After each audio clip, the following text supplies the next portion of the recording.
Hello Pinky, hello Chintu. Hello Chintu and Rahul, how are you both? Hey friends, nice to meet you both here. Friends तुम्हें पता है आज Hindi and Sanskrit पाठशाला channel पर new video upload हुआ है।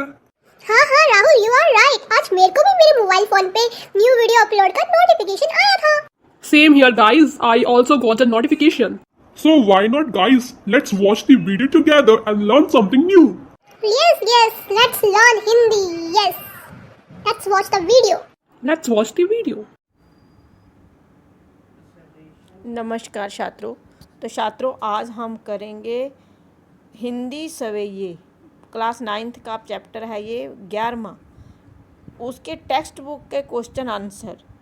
इससे पहले मैंने एक एक सवैये का व्याख्या, शब्दार्थ और प्रश्नों के उत्तर सहित डाले हैं। अगर आपने वह वीडियो नहीं देखे हैं तो कृपया पहले उन वीडियो को देख लें।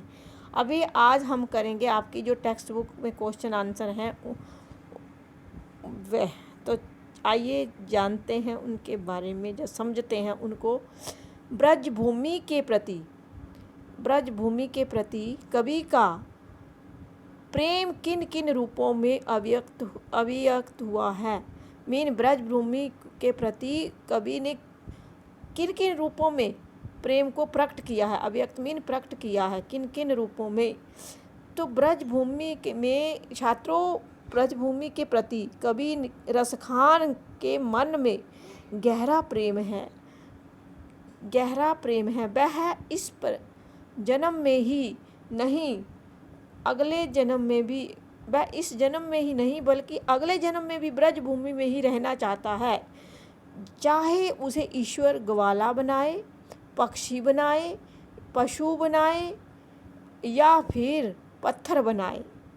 क्या क्या बनाए? चाहे ईश्वर उसे ग्वाला बनाए, पक्षी बनाए, पशु बनाए या फिर पत्थर बनाए, वह इन रूपों के माध्यम से श्री कृष्ण और उनकी प्रिय वस्तुओं का ही समीप पाना चाहता है।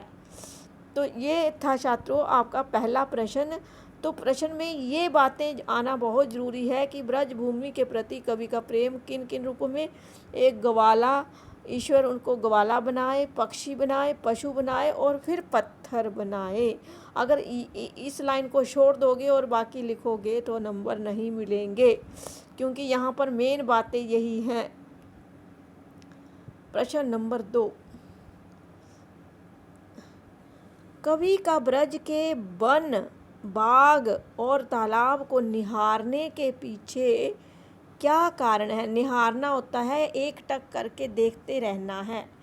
तो उसको निहारने के पीछे कवि का क्या अभिप्राय है। निहारना होता है कि एक कंटिन्यूस देखना। तो छात्रों यहाँ पर तालाब को निहारने के पीछे कवि का अभिप्राय है कि श्री कृष्ण जो आराध्य हैं, कवि जो है हमारा रसखान है और कवि आराध्य रसखान जी के आराध्य कौन है? श्री कृष्ण।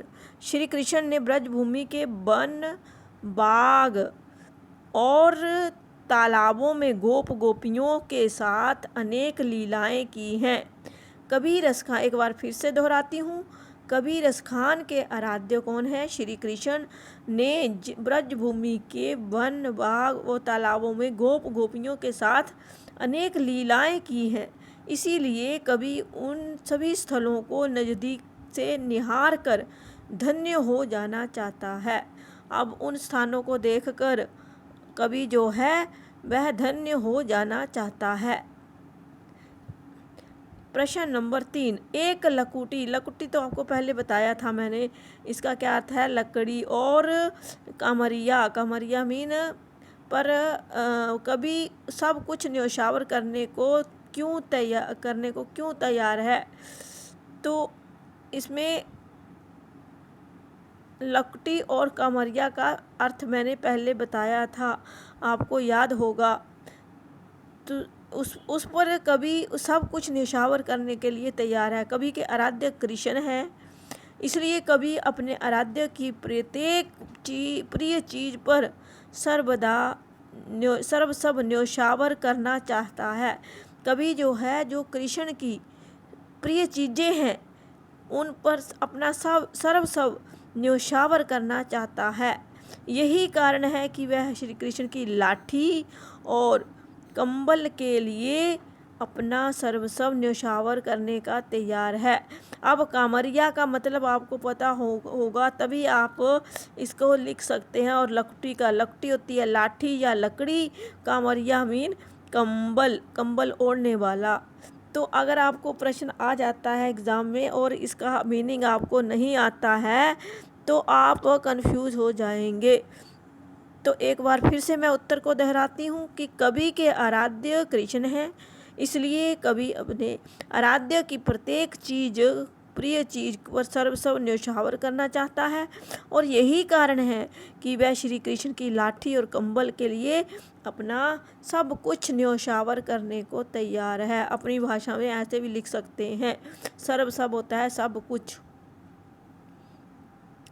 प्रश्न नंबर 4, सखी ने गोपी से कृष्ण का कैसा रूप धारण करने का आग्रह किया था?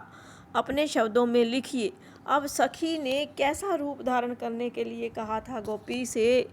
कृष्ण का कैसा रूप धारण करने के लिए कहा था?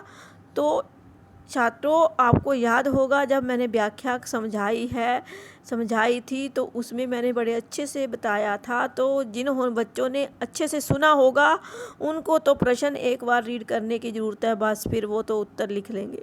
सखी ने गोपी से कृष्ण का वैसा रूप धारण करने के लिए आग्रह किया जिसमें सिर पर मोर पंखों का मुकुट तथा गले में गुगुची की माला धारण कर रखी हो, शरीर पर पीला वस्त्र तथा हाथ में लाठी लेकर ग्वाल बालों के साथ वन में गायों के पीछे चल रहे हों, अर्थात रसिक स्वरूप लीलाधारी ग्वाल रूप धारण करने का आग्रह किया था। सखी ने गोपी से ग्वाल रूप धारण करने का आग्रह किया था। उसने ये विनती की थी कि वह ग्वाल रूप धारण करे। एक बार फिर से रिपीट करती हूँ उत्तर को।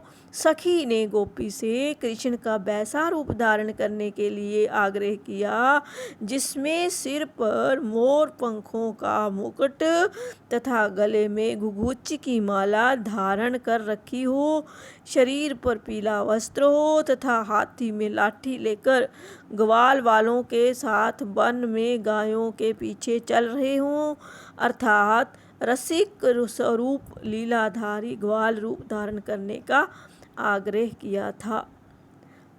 आइए आप प्रश्न नंबर 5 की ओर बढ़ते हैं। अगर आपको मेरे ये वीडियो अच्छे लगते हैं मेरा पढ़ाना तो प्लीज़ लाइक ज़रूर कर दिया करो, इससे कि मोटिवेशन मिल जाता है हमें थोड़ा सा। प्रश्न नंबर 5, आपके विचार में कभी पशु पक्षी और पहाड़ के रूप में श्री कृष्ण का सानिध्य क्यों प्राप्त करना चाहता है? सानिध्य होता है उसका साथ। अब अपने विचार प्रकट करने हैं। आपने कविता पढ़े, सवैये पढ़े और उसको पढ़कर आपके मन में क्या क्या विचार उमड़े वह आप अपने मन से लिख सकते हैं। और मैं भी यहाँ बता रही हूँ आपके विचार में कभी पशु पक्षी और पहाड़ के रूप में श्री कृष्ण का सानिध्य क्यों प्राप्त करना चाहते हैं? क्योंकि मेरे विचार से कवि रसखान श्री कृष्ण के अनन्य भक्त हैं। रसखान जो हैं वह श्री कृष्ण के बहुत ही भक्त हैं, अनन्य भक्त हैं। वे किसी भी सूरत में अपने आराध्य का सानिध्य चाहते हैं, वह किसी भी रूप में अपने आराध्य का साथ चाहते हैं अब जिसकी वह पूजा करता है। इसमें ही उनकी भक्ति भावना तृप्त होती है। इससे क्या प्रकट हो रहा है कि उनकी भक्ति भावना प्रकट हो रही है और इसीलिए वे पशु पक्षी और पहाड़ बनकर भी अपने आराध्य का समीपे पाना चाहते हैं। वह बोलते हैं कि मैं अगर पशु पक्षी बनकर भी मुझे जन्म मिल जाए तो मैं अपने आराध्य के पास रहना चाहता हूँ। पहाड़ बनकर, पशु पक्षी बनकर भी उसका रसखान का आराध्य कौन है? श्री कृष्ण, तो उसके पास रहना चाहता है। प्रश्न नंबर 6, चौथे सवैये के अनुसार गोपियाँ अपने आप को क्यों विवश पाती हैं। चौथा से भैया आपको मैंने व्याख्या करवाई, जिन्होंने नहीं देखी है वह वीडियो को पहले देख लें, उसके बाद प्रश्नों के उत्तर सॉल्व करें तो आपको अच्छे से समझ में आ जाएगा। श्री कृष्ण की मुरली की तान अतीब मधुर एवं मनमोहक है। श्री कृष्ण की जो मुरली है उसकी तान मीन आवाज़, अतीब मीन अति, मधुर मीन मीठी एवं मनमोहक है। गोपियाँ उससे आकृष्ट होकर सब कुछ भूल जाती हैं। गोपियाँ जो थी वह कृष्ण की मुरली सुनकर ही मुग्ध हो जाती थी, परंतु श्री कृष्ण के मुखमंडल की मोहक मुस्कान और विमादक लगती है। और श्री कृष्ण की जो मुख पर जो मुस्कान थी वह और भी अच्छी लगती थी, मोहने वाली लगती थी। और गोपियाँ जो थी अपने सारे काम काज छोड़कर उसकी मुरली की धुन सुनकर आ जाती थी। इस कारण वे स्वयं पर नियंत्रण नहीं रख पाती हैं और विवश होकर उनकी वशीभूत हो जाती हैं। और वह विवश होकर उसकी मुरली, जब वह मुरली बजाता था तो गोपियाँ जो थी वह अपने सारे काम काज छोड़कर उसके पास आ जाती थी, मुग्ध हो जाती थी, विवश थी, वह उसके वशीभूत हो जाती थी। भाव स्पष्ट कीजिए। अब कौटिक एक कला दौत के धाम करील के कुंजन ऊपर वारों। अब यहाँ पर इस पंक्ति का भाव स्पष्ट करना है कि क्या कहना चाहते हैं कवि रसखान जी। ब्रज भूमि के करील कुंजों में रसिक शिरोमणि श्री कृष्ण। ब्रज भूमि के करील कुंजों में रसिक, कांटों के कुंजों में, करील कुंजों में रसिक शिरोमणि श्री कृष्ण गोपियों के साथ रास लीलाएं की थी। गोपियों के साथ क्या किया था, श्री कृष्ण ने रास लीलाएं की थी। वहाँ पर उन्होंने सवैर विहार किया था। इस कारण विहार होता है घूमना, घूमे फिरे थे वहाँ पर उनके साथ। इस कारण आराध्य के लिए वे प्रिय क्षेत्र थे। अतएव उनके प्रति अनन्य भक्ति रखने से कभी उन करील कुंजों पर सैकड़ों स्वर्ण महलों को न्योछावर करने की बात करता है। और कवि जो है उन करील कुंजों पर सैकड़ों स्वर्ण महलों को न्योछावर करने की बात कह देता है। यहाँ पर अतिशयोक्ति अलंकार का प्रयोग हो रहा है, बढ़ा चढ़ाकर उसकी बात कही गई है यहाँ पर। तो छात्रों प्रश्न नंबर 7वें का ख पार्ट। माई रीवा मुख की मुस्कानी समहरी न जेहे न गेहे। अब इसका भावार्थ बताना है, भाव स्पष्ट करना है आपको कि इसमें क्या कहा गया है।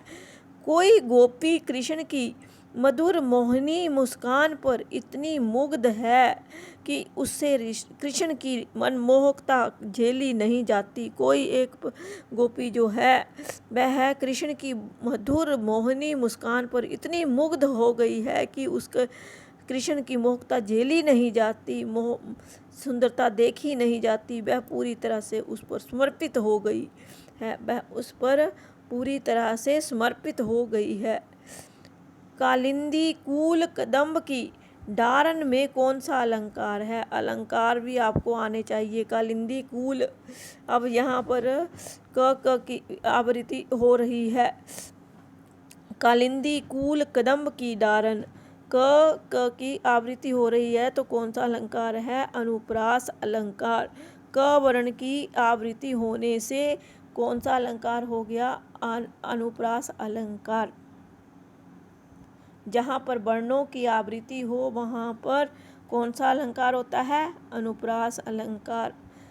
प्रश्न नंबर 9, काव्य सौंदर्य स्पष्ट कीजिए। या मुरली मुरलीधर की आराधन धरी अधरा ना धरोंगी। अब यहाँ पर प्रश्न नंबर 9 का उत्तर, भाव सौंदर्य। गोपी का मुरली के प्रति इतना ऐश्वर्या भाव है, जलसी है। भाव सौंदर्य में जो गोपी है वह क्या करती है, मुरली के प्रति उसकी जलसी भाव है, ऐश्वर्या का भाव है। इस कारण वह कृष्ण की वेशभूषा धारण करना चाहती है। चाहती हुई भी मुरली को ओंठों से नहीं लगाना चाहती। वह कहती है कि मैं कृष्ण की वेशभूषा तो धारण कर लूँगी, परंतु मुरली को ओंठों से नहीं लगाना चाहती है। इससे कि गोपी का सोतिया भाव व्यक्त हुआ है। सोतिया मीन सोतीला भाव व्यक्त हुआ। शिल्प सौंदर्य मुरली मुरलीधर तथा अधरा नाम में शब्द वर्ण समूह की असार्थक आवृत्ति होने से यमक अलंकार है। यहाँ पर शिल्प सौंदर्य मुरली मुरलीधर तथा अधरा मीन पहले वर्ड का यहाँ पर रिपीट हो रहा है। अधराना में शब्द वर्ण समूह। अब वर्ण समूह के पहले वर्ण का सिंगल वर्ण की आवृत्ति हुई तो अनुप्रास अलंकार। अब वर्ण समूह की सार्थक आवृत्ति होने से, जब समूह में वर्णों के समूह में आवृत्ति होती है, सार्थक मीन जिसका कोई अर्थ हो निकले, आवृत्ति होने से यमक अलंकार कहलाता है। कौन सा अलंकार कहलाता है? यमक अलंकार। वैसे म, ध और र वर्ण की आवृत्ति में अनुप्रास अलंकार है।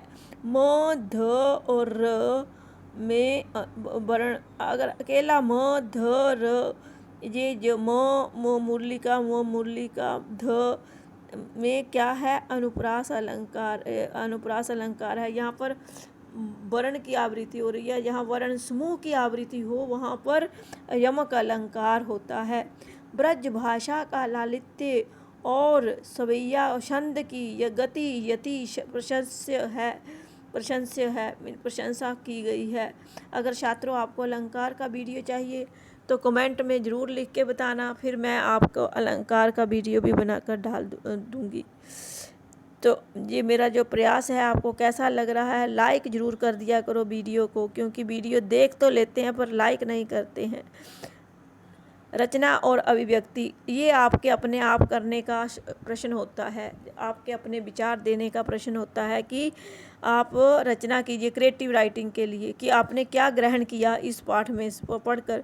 प्रस्तुत सेवइयों में जिस प्रकार ब्रजभूमि के प्रति प्रेम अभिव्यक्त हुआ है, उसी तरह आप अपनी मातृभूमि के प्रति अपने मन भावों को व्यक्त कीजिए। आपने अपनी मातृभूमि के प्रति मान भावों को, जो भी आपकी मातृभूमि है उसके प्रति अपने भाव व्यक्त करने हैं। जैसे मैं अपनी मातृभूमि से अत्यधिक लगाव रखता हूँ। मेरा जन्म जयपुर के आमेर रोड पर बसे पुराने आबादी क्षेत्र में हुआ। इसी मार्ग पर सुंदर जल महल, कनक वृंदावन, यज्ञ स्तूप और आदि क्षेत्र हैं, जहाँ पर देशी विदेशी पर्यटक आते रहते हैं। मातृभूमि राजस्थान वीरों की भूमि रही है। यहाँ की संस्कृति एवं परंपराएं अपने आप में अनुपम मानी जाती हैं। अतिथियों की सेवा करना यहाँ पवित्र कर्तव्य माना जाता है।